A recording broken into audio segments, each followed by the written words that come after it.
Hello friends, कैसे हैं आप सब। पर उपदेश कुशल बहु तेरे, जे आचरही ते नर न घनेरे। दोस्तों, एक बहुत ही कुशल चित्रकार था। वो बहुत सुंदर चित्र बनाता था। एक बार उसके मन में आया कि मैं जो चित्र बनाता हूँ उसके बारे में मुझे लोगों की राय लेनी चाहिए। उसने एक बहुत ही सुंदर चित्र बनाया और उसे अपने नगर के चौराहे पर लगा दिया। उसके नीचे उसने एक नोट लिखा कि इस चित्र में जिस किसी को जो भी कमी नज़र आती है वो साथ रखी कॉपी पर लिख दे। और उस चित्र के साथ ही उसने एक खाली कॉपी और पेन भी रख दिया। जब रात को वो चित्रकार अपने चित्र को देखने गया और ये देखने गया कि लोगों को उसमें क्या गलती नज़र आई, तो वो बहुत दुखी हुआ, मायूस हो गया, निराश हो गया, क्योंकि उस कॉपी में उस चित्र की बहुत सारी गलतियां लिखी हुई थी। वो कॉपी पूरी भरी हुई थी जिसमें लोगों ने उस चित्र की जो कमियां थी उनका जिक्र किया हुआ था। वो बहुत ही निराश और दुखी मन से अपने घर आया। जब वो घर आया तो उसका जो जिगरी दोस्त था वो उससे मिलने आया। तो उसने बोला, क्या बात है, तुम इतने मायूस क्यों हो। चित्रकार ने अब उसको सारी कहानी सुनाई।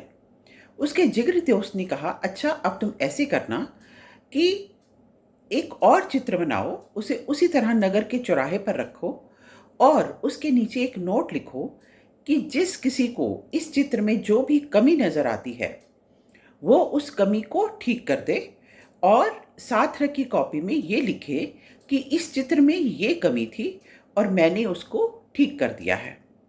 चित्रकार ने ऐसे ही किया। उसने एक चित्र बनाया और उसके नगर के चौराहे पर उसको रखा और उसके नीचे यही नोट लिखा कि इस चित्र में जो कमियां हैं, अगर किसी को कोई कमी नज़र आती है तो वो उस कमी को ठीक कर दे और साथ रखी कॉपी में मेंशन कर दे कि ये कमी थी और ये मैंने ठीक कर दी। रात को चित्रकार गया और उसकी हैरानी की सीमा नहीं रही जब उसने देखा चित्र भी जस का तस था, ज्यों का त्यों था और जो साथ रखी कॉपी थी वो बिल्कुल खाली थी। यानी कि किसी ने कोई भी कमी उसमें नहीं निकाली थी और ना ही कमी निकाल के कुछ ठीक करने का प्रयास किया था।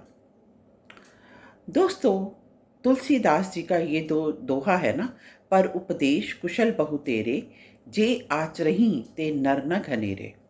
इसका यही मतलब है कि हम दूसरों को उपदेश देने में तो बहुत माहिर हैं। जो जितने भी उपदेशक हैं ना वो दूसरों को तो उपदेश देते हैं, लेकिन जब खुद पर उसके आचरण करने की बात आती है तो सब के सब ज़ीरो हैं।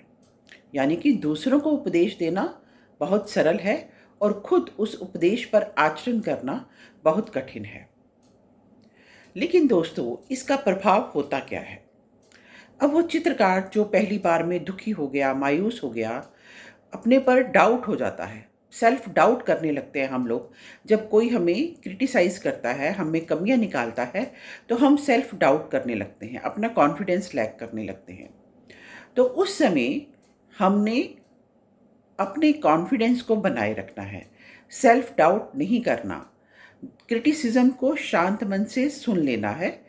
अगर हमें लगता है कि हाँ वाकई ये कमी है तो उसको कंसिडर करें, उसको दूर करने का प्रयास करें। लेकिन किसी एक के कहने पर, दो के कहने पर हम अपनी जो योग्यता है हमारी उस पर शक ना करें, बल्कि पूर्ण आत्मविश्वास के साथ अपने पर भरोसा रखें, अपने आत्मविश्वास को बनाए रखें और आगे बढ़ते रहें। दोस्तों, क्या आप इससे सहमत हैं? अगर सहमत हैं तो वीडियो को लाइक कीजिएगा, कमेंट कीजिएगा, शेयर कीजिएगा और मेरे चैनल को सब्सक्राइब कीजिएगा। मिलेंगे फिर किसी नई थॉट के साथ। Thank you. God bless you all.